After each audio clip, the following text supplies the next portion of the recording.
Exmormonology, episode 20.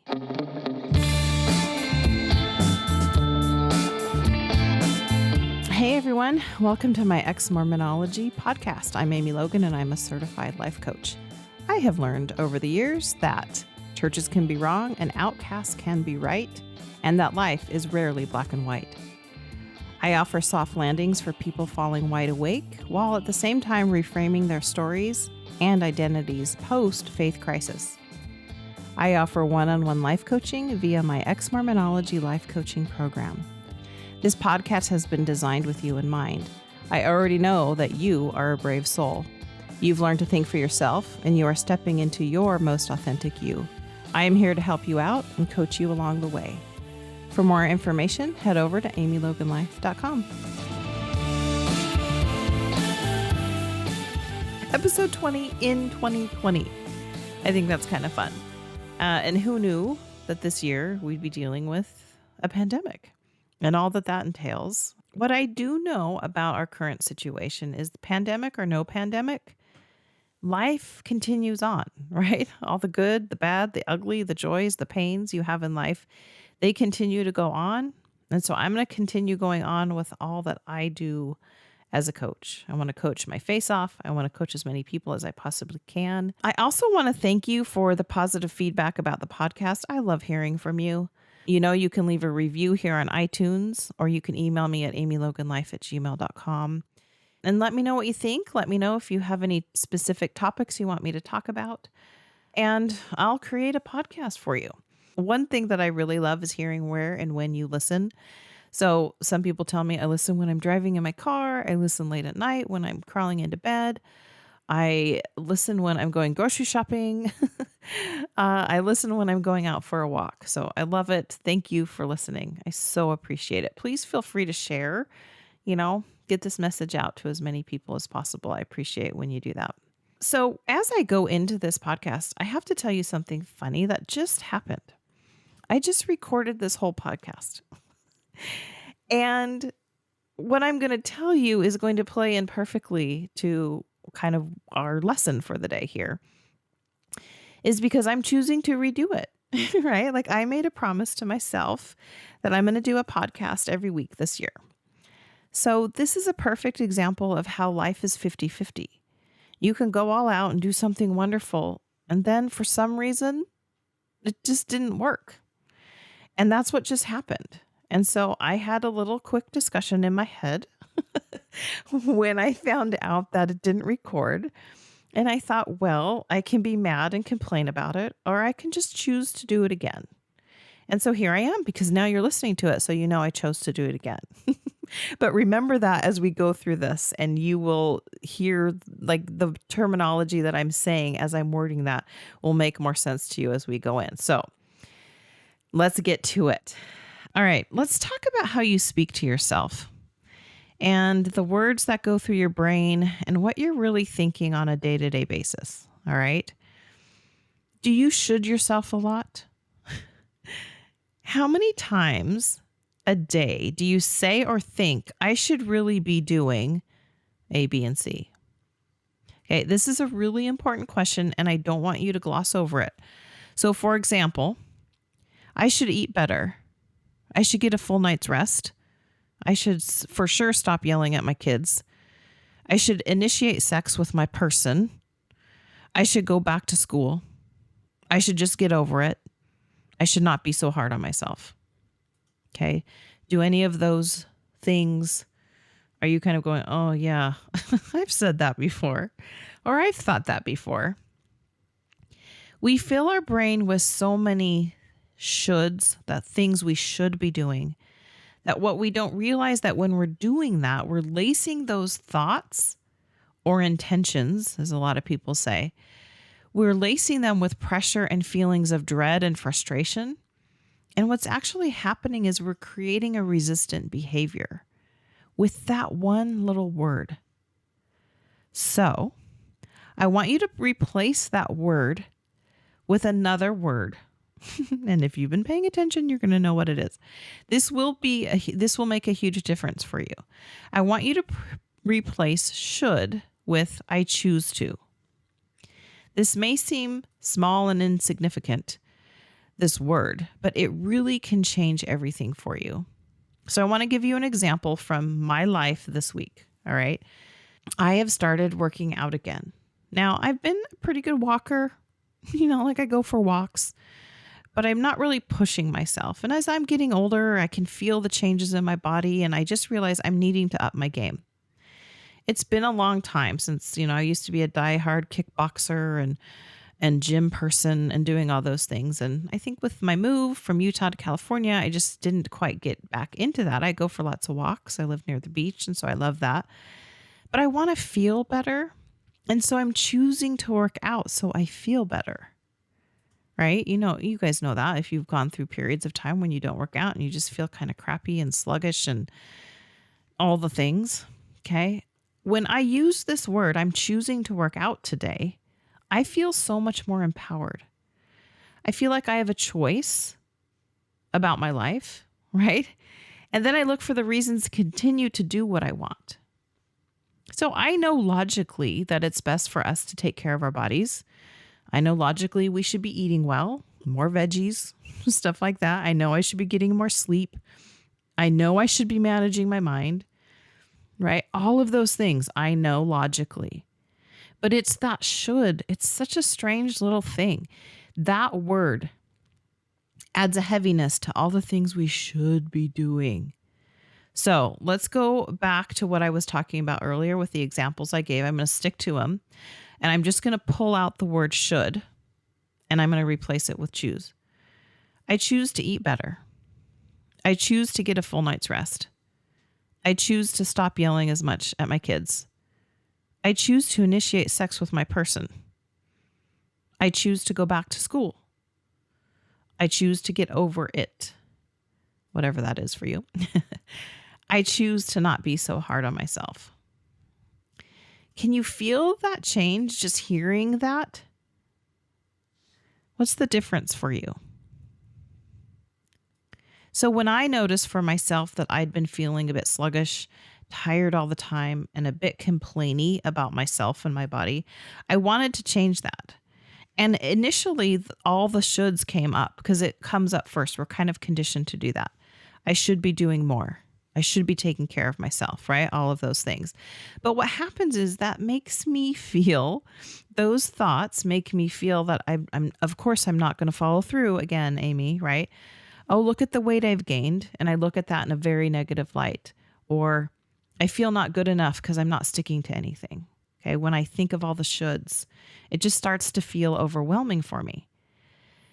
But as I've been doing lately, I decide each day that I choose to get 30 minutes of weight training in because I want to feel better. I feel better. Then I take the steps to do the things that I'm choosing. But that small little shift makes a huge difference. I take the focus off shoulding myself. All right. Make that small shift. Where in your daily life can you choose to make these changes? Not that you should, but how can you choose to use the word choose more often? So let's talk about your decision to leave or to stay in the church. Maybe you're still in limbo about it. Maybe you made the decision years ago. So here's a question. What if you say to yourself, I'm choosing to leave the church? Oh, I know for some of you, you're like, oh, that's scary. All right, I get it. You probably had a shot of a feeling just rush through your body, right?